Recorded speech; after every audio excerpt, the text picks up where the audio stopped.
अस्सलाम वालेकुम। नेक्स्ट जो हमारा लेक्चर है, लेक्चर नंबर 8, उसके अंदर हम लोगों ने इस चैप्टर का आखिरी टॉपिक पढ़ना है, which is how to find dimension of a physical quantity. इसके अंदर हम लोग देखेंगे कि किसी भी फिजिकल क्वांटिटी की डायमेंशन कैसे निकालनी है, उसके बाद क्या एडवांटेजेस होते हैं डायमेंशन निकालने के लिए, और हम उनमें से एक एडवांटेज की एग्जांपल भी करेंगे ताकि हमें उससे रिलेटेड न्यूमेरिकल्स करने हैं। हमारा जो सबसे पहला काम होता है कि हम लोग किसी भी चीज़ की डायमेंशन कैसे फाइंड करते हैं, हम लोगों ने ये देखना है। फिजिकल क्वांटिटीज आपको पता है, आप लोगों ने डिफरेंट टाइप्स की पढ़ी हैं, आप लोगों ने बेस क्वांटिटीज भी पढ़ी हैं और डिराइव्ड क्वांटिटीज भी पढ़ी हैं। तो हमें उन सब क्वांटिटीज के अंदर उनका मैग्नीट्यूड निकालना आता है। अगर उनका ऐसा यूनिट है तो हमें ऐसा यूनिट भी निकालना आता है, और अगर उनकी डायरेक्शन है, अगर वो वेक्टर टाइप की क्वांटिटीज है, तो हमें उनकी डायरेक्शन भी फाइंड आउट करनी आती है। इन सब पैरामीटर्स के साथ हमारे पास उसी क्वांटिटी का एक और इम्पोर्टेंट पैरामीटर होता है, वो होता है उस क्वांटिटी की डायमेंशन। कोई भी फिजिकल क्वांटिटी उसके मैग्नीट्यूड, उसकी डायरेक्शन, उसके यूनिट और उसकी डायमेंशन की मदद से डिफाइन की जा सकती है। अगर हमें किसी चीज़ की डायमेंशन पता है तो हम इजीली जज कर सकते हैं कि ये कौन सी क्वांटिटी है और ये किस टाइप की क्वांटिटी है। सबसे पहले हम देखते हैं कि हम लोगों ने फाइंड कैसे करनी है। उसके लिए हम एक छोटी सी एग्जांपल लेते हैं। फॉर एग्जांपल हम एग्जांपल के तौर पर लेते हैं एक क्वांटिटी जैसे कि फोर्स है। सबसे इम्पोर्टेंट चीज़ ये है कि जब भी हम किसी क्वांटिटी की डायमेंशन निकालने लगे हैं तो हमें उस क्वांटिटी की इक्वेशन या फार्मूला आना चाहिए। फॉर एग्जांपल अगर मैं फोर्स की डायमेंशन निकाल रहा हूँ तो मुझे पता है कि force is equal to mass multiply by acceleration. अब हम लोगों ने क्या करना है कि इस फार्मूले को ओपन करना है या फिर इसको ब्रेक डाउन करना है जब तक हमारे पास तीन तरह की फिजिकल क्वांटिटीज नहीं बन जाती। या तो हमारे पास बचेगी मास, जिसके लिए हम लोगों ने एक डायमेंशन असाइन किया हुआ है, capital M written between two square brackets. इसी तरह हमारे पास हो सकता है बच जाए लेंथ या डिस्टेंस या विड्थ या हाइट, सब चीज़ें डिस्टेंस को रिप्रेजेंट करती हैं। उसके लिए हम लोगों ने डायमेंशन असाइन किया हुआ है capital L written between two square brackets. और इसी तरह हमारे पास तीसरी क्वांटिटी जो कि बच सकती है वो है हमारे पास टाइम। तो हमारे पास जो भी इस बुक के अंदर फिजिकल क्वांटिटीज हैं वो सारी की सारी इन्हीं तीन मेन क्वांटिटीज, इन्हीं तीन बेस क्वांटिटी से मिलकर बनी है। तो इसका मतलब है कि जब भी मैं किसी क्वेश्चन को ब्रेक डाउन करने लगूंगा तो मेरे पास एट दी एंड इन तीनों में से कुछ बचेगा। तो हम यहाँ से स्टार्ट करते हैं। मैथ हमारे पास बेस क्वांटिटी है, हम इसको मजीद ब्रेक डाउन नहीं कर सकते, लेकिन एक्सेलरेशन हमारे पास क्योंकि एक डिराइव्ड क्वांटिटी है तो मैं इसको ओपन कर सकता हूँ और इसको लिख सकता हूँ वेलोसिटी मल्टीप्लाई बाय टाइम। इसी तरह हमारे पास वेलोसिटी अभी भी एक क्वांटिटी है जो कि ब्रेक हो सकती है, जैसे कि डिस्टेंस ओवर टाइम में, और हमारे पास नीचे टाइम आ गया। अब हमारे पास देखें कि ब्रेक डाउन के बाद हमारे पास सिर्फ तीन ही वैल्यू बची है, मास, डिस्टेंस जो कि एक लेंथ ही होती है, टाइम एंड टाइम। जो भी हम लोगों ने असाइन की थी डायमेंशंस, जस्ट हम लोगों ने उसकी जगह पे पुट कर देनी है और सिंपलीफाई कर देना है।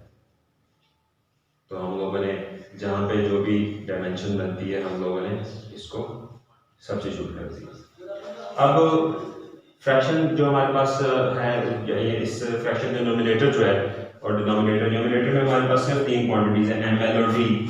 तो हम इसको एक साथ रखते हैं सिंगल स्क्वायर ब्रैकेट में, और हमारे पास डिनोमिनेटर में एक टी है। अब ये एम एल ओवर टी है, तो ये जो टी है ये हमारे पास नीचे चला जाएगा, तो ये हमारे पास टी स्क्वायर बन जाएगा। और इसको मैं फ्रैक्शन से ऊपर लेके आऊंगा तो मेरे पास बच जाएगा एम एल टी स्क्वायर, नीचे पॉजिटिव है, ऊपर आके हमारे पास क्या हो जाएगा, नेगेटिव हो जाएगा।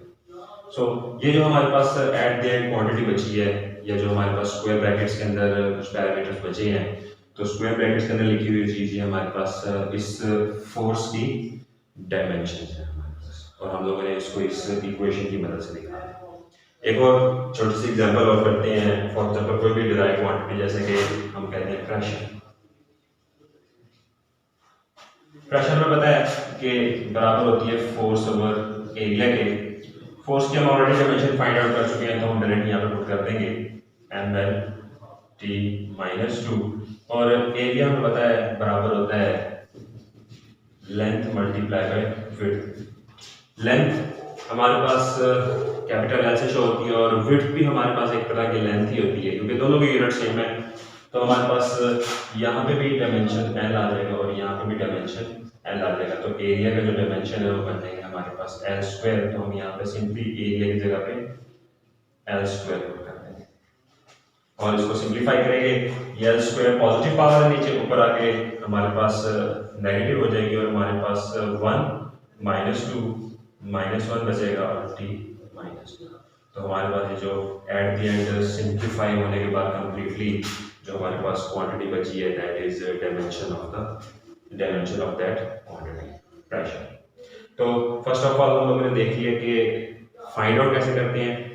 जस्ट जो भी हम लोगों ने फाइंड करना है आपने सबसे पहले उसकी इक्वेशन लिखनी है, उसकी इक्वेशन को ब्रेक डाउन करना है और जब हमारे पास ये 3 बेस क्वांटिटीज बच जाएं हम लोगों ने उसके अकॉर्डिंगली उसकी डायमेंशंस पुट करनी है और सिंपली मल्टीप्लिकेशन या डिवीजन के रूल्स को फॉलो करते हुए उनको सिंप्लीफाई करके एट द एंड एक ही स्क्वायर ब्रैकेट के अंदर लिख देना। तो ये हमारे पास एट द एंड जो स्क्वायर ब्रैकेट में चीज़ बचेगी वो हमारे पास इस चीज़ की फिजिकल जो हमारे पास डायमेंशन होगी, फिजिकल क्वांटिटी की डायमेंशन होगी। सेकंड हमारे पास देखते हैं कि क्या एडवांटेजेस हैं हमारे पास किसी भी चीज़ की फिजिकल क्वांटिटी की डायमेंशन फाइंड करने के। हमारे पास इसके 2 मेन फायदे हैं। एक तो हम इसकी मदद से किसी भी इक्वेशन की होमोजेनिटी चेक कर सकते हैं और होमोजेनिटी चेक करने का मतलब है कि वो इक्वेशन करेक्ट है या फिर करेक्ट नहीं है हमें पता चल जाता है अगर हम उसकी डायमेंशंस फाइंड आउट कर लेते हैं। फॉर एग्जांपल हमारे पास एक इक्वेशन है VF = VI + AD। हमें पता है ये इक्वेशन बिल्कुल करेक्ट है, लेकिन अगर इसकी करेक्टनेस को चेक करना है तो हम इसके लिए इस इक्वेशन की राइट हैंड साइड और लेफ्ट हैंड साइड की डायमेंशंस फाइंड कर लेंगे। अगर दोनों साइड की डायमेंशंस इक्वल आ जाती हैं तो इसका मतलब है, या सेम आ जाती है, इसका मतलब है कि हमारे पास जो इक्वेशन है वो बिल्कुल करेक्ट है, डायमेंशनली करेक्ट है। और अगर दोनों इक्वेशंस की राइट और लेफ्ट हैंड साइड जो है वो दोनों साइड्स इक्वल नहीं आती, डायमेंशंस दोनों साइड की इक्वल नहीं आती, तो हमारे पास वो इक्वेशन डायमेंशनली और वैसे भी जो है उसकी एंटिटी करेक्ट नहीं होगी, वो इनकरेक्ट होगी। अगर हम इसको चेक करते हैं तो हमें पता है कि फाइनल वेलोसिटी के डायमेंशन होते हैं LT-1। इसी तरह हमारे पास इस साइड पे भी है LT-1, जो एक्सेलरेशन है उसके डायमेंशन होते हैं LT-2 और एक्सेलरेशन के साथ मल्टीप्लाई हो रहा है टाइम, तो हमारे पास ये टाइम बचा है। अगर हम सॉल्व करते हैं तो LT-1 और साथ में आ जाता है T-2 और T+1, तो यहाँ पे हमारे पास आ जाएगा T-1 और यहाँ पे आ जाएगा हमारे पास 2LT-1 और इस साइड पे रह जाएगा हमारे पास। कॉन्स्टेंट्स को अगर आप इग्नोर करते हुए सिर्फ डायमेंशन चेक करें तो हमारे पास जो डायमेंशन है वो दोनों साइड की इक्वल है। इस साइड पे भी डायमेंशन LT-1 है और इस साइड की भी डायमेंशन LT-1 है। एक इंपॉर्टेंट चीज़ जो आप लोगों ने अपने माइंड में रखनी है वो ये है कि इस तरह के कॉन्स्टेंट्स, नंबर्स, इंटीजर्स जो भी हैं या हमारे पास डेसिमल पॉइंट वाले नंबर हैं, जितने भी कॉन्स्टेंट्स हैं हमारे पास इन सब की कोई डायमेंशन नहीं होती। इसी तरह हमारे पास थीटा, एंगल या फिर जितने भी ट्रिग्नोमेट्रिक फंक्शन है इन सब के भी यूनिट नहीं होते, तो इन सब की डायमेंशंस नहीं होती। तो जो भी क्वांटिटी यूनिटलेस है उसकी डायमेंशन भी नहीं होती, सिर्फ उन्हीं चीज़ों की डायमेंशन निकलती है जिनका कोई ना कोई यूनिट एग्जिस्ट करता है, चाहे वो बिलोंग करता है बेस यूनिट को या ड्राइव यूनिट को। अगर वो यूनिट एग्जिस्ट करता है तभी उस चीज़ की जो हमारे पास क्वांटिटी की डायमेंशन निकालना पॉसिबल है, अदरवाइज वो पॉसिबल। तो हम लोगों ने पहले इसका फायदा देखा कि हम लोग होमोजेनिटी फाइंड कर सकते हैं इस इक्वेशन की, और होमोजेनिटी फाइंड करने का मतलब है कि हम उस इक्वेशन की करेक्टनेस को चेक कर सकते हैं। अगर इक्वेशन की राइट और लेफ्ट हैंड साइड की डायमेंशंस इक्वल हैं तो हमारे पास वो इक्वेशन डायमेंशनली और फिजिकली करेक्ट होगी, अदरवाइज वो इनकरेक्ट होगी। सेकंड हमारे पास जो इस चीज़ का आता है हमारे पास वो ये है हमारे पास कि हम किसी भी इक्वेशन का पॉसिबल फार्मूला फाइंड कर सकते हैं। अगर हमारे पास गिवन कंडीशंस दी हुई हैं तो हम उसकी मदद से उसका फार्मूला फाइंड आउट कर सकते हैं। तो उसके लिए हम एक छोटी सी एग्जांपल करते हैं जो कि आप लोगों के टेक्स्ट बुक में भी दी होगी। इसको इसने टाइम पीरियड फाइंड आउट किया हुआ है एक सिंपल पेंडुलम का। अगर हम देखें कि उसके अंदर क्या पॉसिबिलिटीज दी हुई हैं, तो उसने पॉसिबिलिटीज दी हुई हैं कि जो भी टाइम पीरियड है वो हमारे पास डिपेंड करता है 4 चीज़ों के ऊपर। या तो वो डिपेंड करता है पेंडुलम की लेंथ पे, या फिर वो डिपेंड करता है उसके मैस पे, या वो डिपेंड करता है जिस एंगुलर डिस्प्लेसमेंट के ऊपर वो मूव कर रहा है, और लास्ट ऑफ ऑल वो डिपेंड करता है कि हमारे पास जो ग्रेविटेशनल एक्सेलरेशन है वो क्या है। अब उससे कहते हैं ये मे भी डिपेंड करते हैं और मे भी डिपेंड नहीं करते, और ये भी नहीं मेंशन किया हुआ कि वो डायरेक्टली डिपेंड कर रहे हैं इन्वर्सली। तो हमें अभी इसकी पावर नहीं पता कि एल एम थीटा या जी की पावर पॉजिटिव है या फिर नेगेटिव है। तो हम कोई वेरिएबल ले लेते हैं और यहाँ पे हम लोग इसको लिख देंगे। सबसे पहले हम लोगों ने पॉसिबल फार्मूला फाइंड करना है, तो हमें सबसे पहले इसको ए की प्रोपोर्शनैलिटी के तौर पे लिखना होगा, और हम लिख सकते हैं इस चीज को t is proportional to L A M B theta C और जी। अगर हम लोग चेक करें तो हमें पता है कि हम लोगों ने प्रोपोर्शनैलिटी खत्म करनी है, तो हमारे पास कांस्टेंट ऑफ प्रोपोर्शनैलिटी आना है, और हमें पता है कि कांस्टेंट ऑफ प्रोपोर्शनैलिटी जो भी है हमारे पास, अगर वो यूनिटलेस है तो उसकी कोई डायमेंशन नहीं होगी। तो हमारे पास यहाँ पे रह जाएगा L A M B theta power C and G to the power T.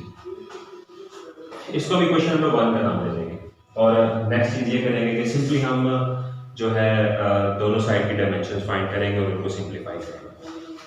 इस साइड पे हमारे पास सिर्फ टाइम है, तो हम इसकी डायमेंशन लिख सकते हैं m0 l0 एंड t1, और इसी तरह इस साइड पे हमारे पास लेंथ है l की पावर a, मैस है m की पावर b, थीटा जिसका कोई यूनिट नहीं होता, पहले भी मेंशन कर चुका हूं इंपॉर्टेंट पॉइंट में, तो उसको लिखने की जरूरत नहीं है, और g हमारे पास ग्रेविटेशनल एक्सेलरेशन है जिसको हम लिखेंगे lt -2 होल की पावर d।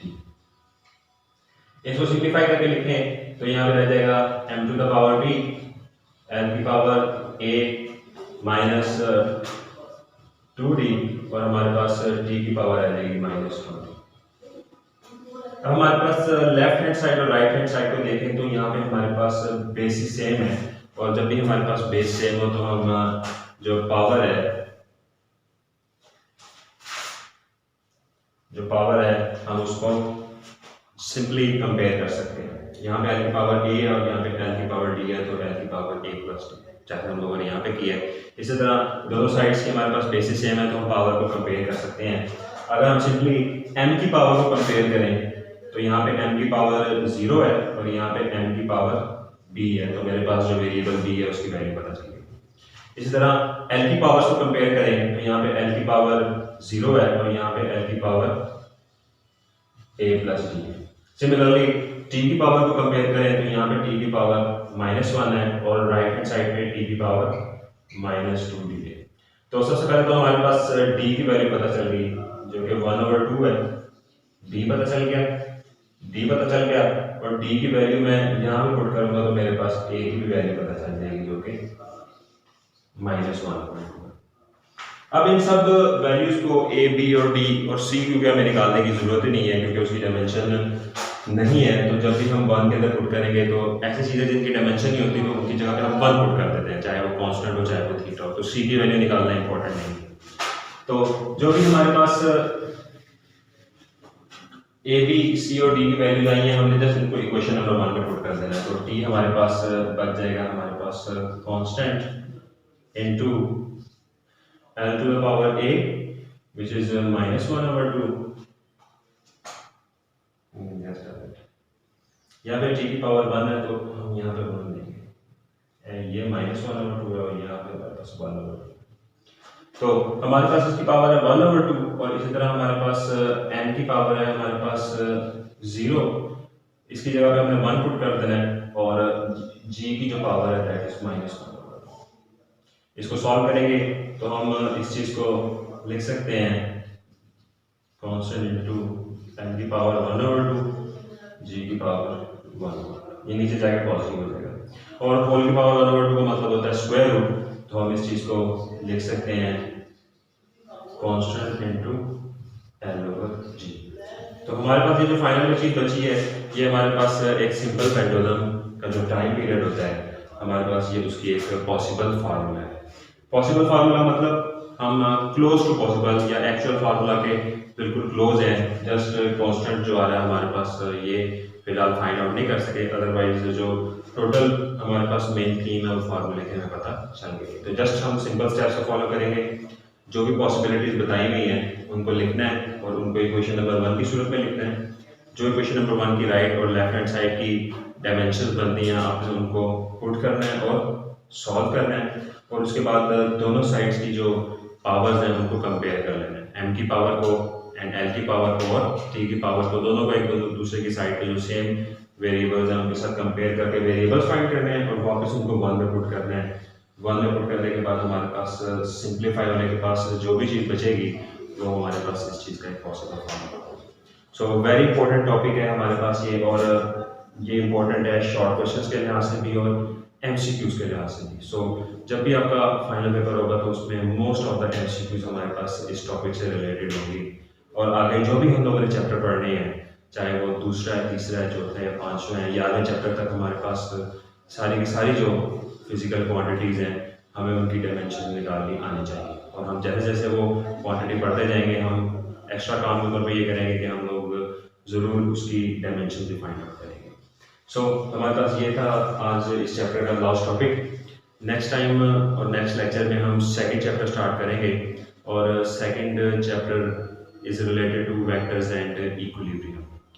हम लोग 2 पार्ट पढ़ेंगे इस चैप्टर के, एक होगा रिलेटेड टू वेक्टर्स और उसके टाइप्स और उससे रिलेटेड ऑपरेशंस, और उसके अंदर जो भी हमारे पास कंपोनेंट्स आ रहे हैं उस वेक्टर से रिलेटेड, और आखिरी टॉपिक होगा हमारे पास उन्हीं वेक्टर्स का इक्विलिब्रियम, जिसमें हम 2 कंडीशंस पढ़ेंगे, फर्स्ट कंडीशन और सेकंड कंडीशन। तो इंशाल्लाह नेक्स्ट लेक्चर से हम स्टार्ट करेंगे chapter number 2 which is vectors and equilibrium. ठीक है, तो आप इसको पढ़िएगा और अगर कोई क्वेश्चन हो तो जरूर पूछिए। अल्लाह हाफ़िज़।